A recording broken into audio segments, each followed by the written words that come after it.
Tonight, investigators with Knoxville Police are looking into 3 deadly shooting cases during the past week. Officers responded to scenes where at least 4 people died from gunshot wounds.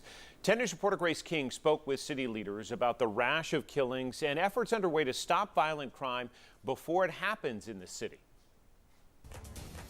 These are people in our community who we've lost, and that they have families and friends and co-workers and loved ones who are hurting because of that loss. Knoxville Community Safety Director LaKenya Middlebrook says she's heartbroken. It's difficult to say, when or why these things may happen, but it's important for us every time that we rally as a community to support those who have lost their loved ones. On November 23rd, police say they found 49-year-old Frank Vincent dead outside a home on 5th Avenue.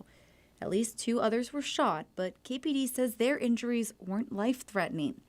On November 24th, Thanksgiving Day, KPD found 27-year-old Martell Thomas dead in a car on McConnell Street. Authorities believe it was a targeted shooting. They say Thomas moved to Knoxville recently from Detroit.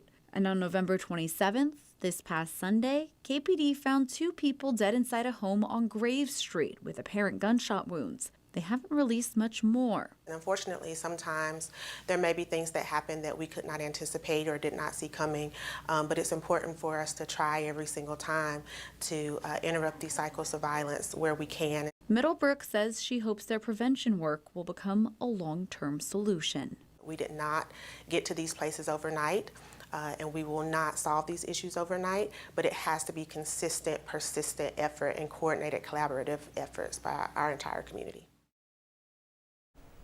Now, the last fatal shooting KPD responded to before this recent wave of violence was more than a month ago. They're not sure why so many people were killed in the last week, but it's certainly not something they were hoping to see. And Grace, the city, as far as leaders go, just devoted more money to this problem. Right. They got $2 million from the State Violent Crime Intervention Fund, and they're hoping to use that for a variety of things that could possibly stop some of this violence. All right, Grace King on the story. We appreciate it, Grace.